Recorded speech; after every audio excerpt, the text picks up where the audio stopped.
My name's Chris Evans. I'm from the UCL Interaction Centre, UCLIC, which is a bringing together of psychology and computing.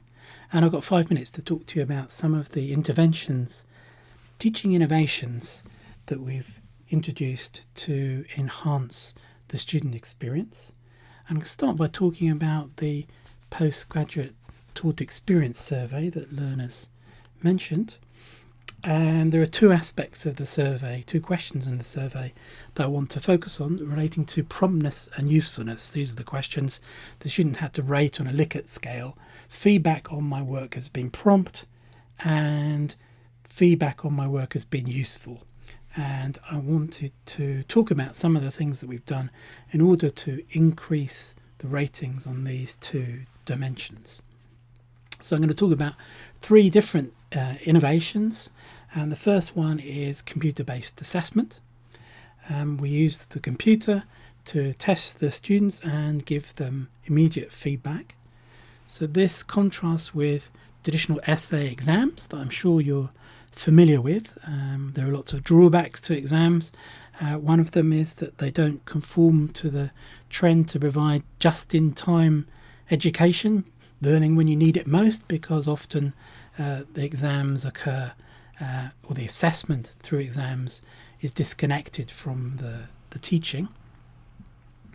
So in terms of the dimension of promptness, in the worst case scenario, there's a 6-month wait between when the course is taught in term 1, for example, to when it might be assessed in the traditional exam period in May or June.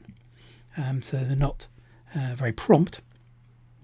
Secondly, in terms of feedback, what we write on the script and allow students to see, often in the worst case scenario, again, we don't write anything on the script.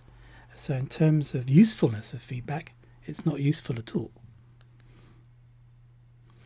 For the computer-based assessment, what we do is give them shorter fortnightly tests, and they get immediate feedback. So they know what their score was, what they got right, what they got wrong, and what the right answer was. Another advantage of computer-based assessment is it helps the students monitor their progress, so they can see on a fortnightly basis how well they're doing and if they need to put in extra energy in order to increase their performance in the course. So that's computer-based assessment. The second intervention I want to talk about is our introduction of midterm surveys. So halfway through the course, we introduced what's called a stop-start continue survey. Here's one of the three questions. Name one thing that you'd like your tutor to start doing that will improve the module. It's an open-ended question. We collect all the answers, carry out a thematic analysis, summarize it, give that back to the students, and tell them what we're going to change in response to their feedback. And this contrasts with our traditional end of module evaluation, which again I'm sure you're familiar with. One of the disadvantages of this is that it occurs after the module is finished. So in terms of giving students feedback on what they said, it's too late. They've already done the course. It can't help them in any way, and it can only help the people next year. So that's midterm surveys. The third intervention I'll talk about is the introduction of audio feedback. So what we did is we replaced the conventional typed feedback that we might give on Moodle with narration, audio narration on their work. And we did some research into this, and there were three main effects of using audio than written feedback.